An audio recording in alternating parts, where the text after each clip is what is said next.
Hello বন্ধুরা, সবাই কেমন আছো? আশা করি সবাই ভালো আছো, সুস্থ আছো। আমিও ভালো আছি, সুস্থ আছি। তো আজকে একটা নতুন ভিডিও নিয়ে চলে এলাম তোমাদের মাঝে। সেটা হচ্ছে নিরামিষ কুমড়োর তরকারি।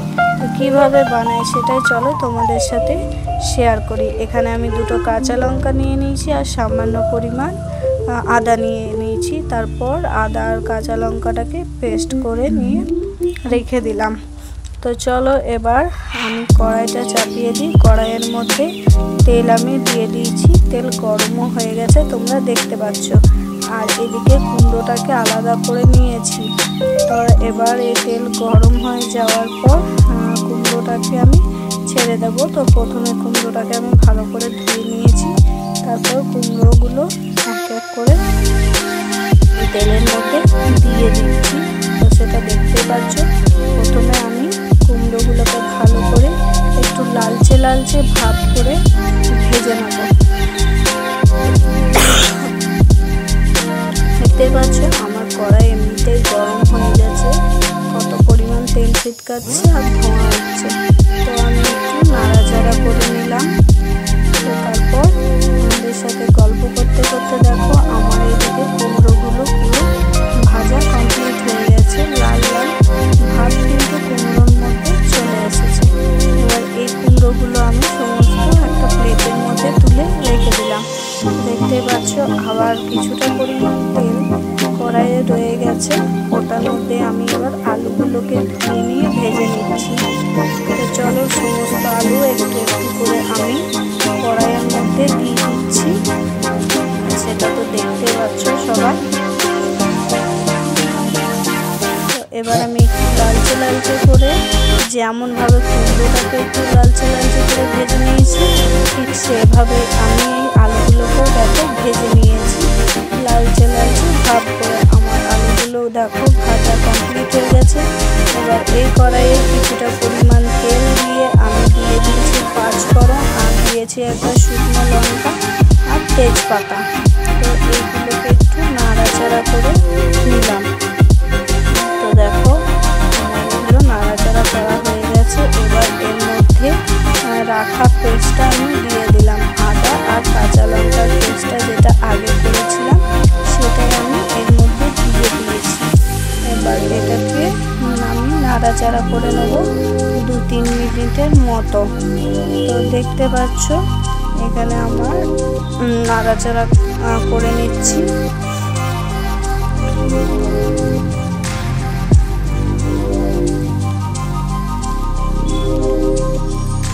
এরপর আমি একটা প্লেটের মধ্যে হলুদ গুঁড়ো, নুন আর দিয়ে দিয়েছি এখানে জিরে গুঁড়ো, তোমরা ধনে গুঁড়ো অ্যাড করে দেবে। আর দিয়েছি কাশ্মীরি লঙ্কা গুঁড়ো আর তীখা লাল। তো এই মশলাগুলো দিয়ে দিলাম এর মধ্যে, দিয়ে আবারও কিছুক্ষণ নাড়াচাড়া করে নেব। তো দেখতে পাচ্ছ আর একটু পরিমাণ ওর সাথে আমি জলও অ্যাড করে দিয়েছি।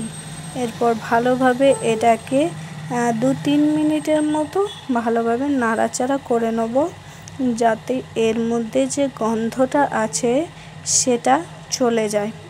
তো চলো নাড়াচাড়া করতে থাকি আর তোমরা ভিডিওটা অবশ্যই পুরোটা দেখতে থাকো। এরপর নাড়াচাড়া করে নেওয়ার পর আমি দেখো আলুগুলো এর মধ্যে দিয়ে দিলাম। তো আমার সমস্ত ভাজা আলু আর ভাজা কুমড়োগুলো একসাথেই আমি এর মধ্যে দিয়ে দিয়েছি। তো দেখতে পাচ্ছ সেটা।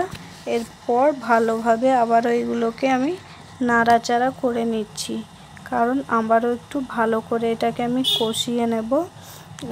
তো কষাচ্ছি, এখানে দেখতেই পাচ্ছ মোটামুটিভাবে কালারও চলে আসছে আর দেখতেও বেশ সুন্দর হয়েছে।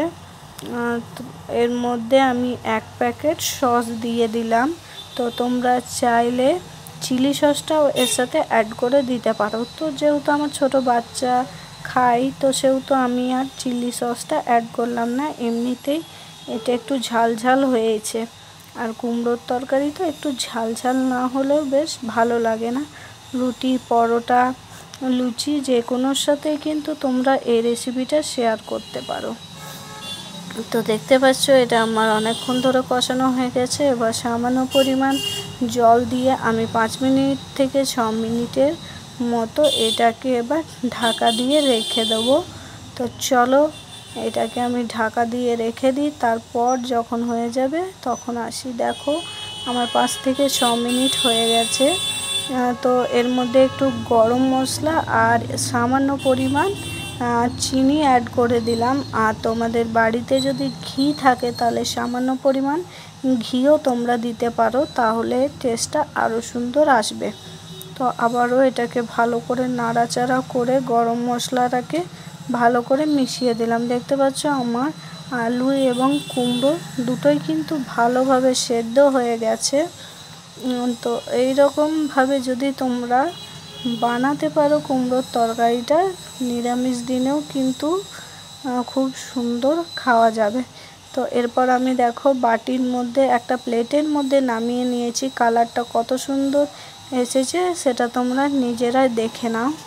যেমনি কালার এসছে তেমনি কিন্তু খেতেও এটা দুর্দান্ত হয়েছিল। রুটি, লুচি বা পরোটা যে কোনোর সাথেই এটা শেয়ার করে দেখো, খুব সুন্দর লাগবে। Thank you for watching.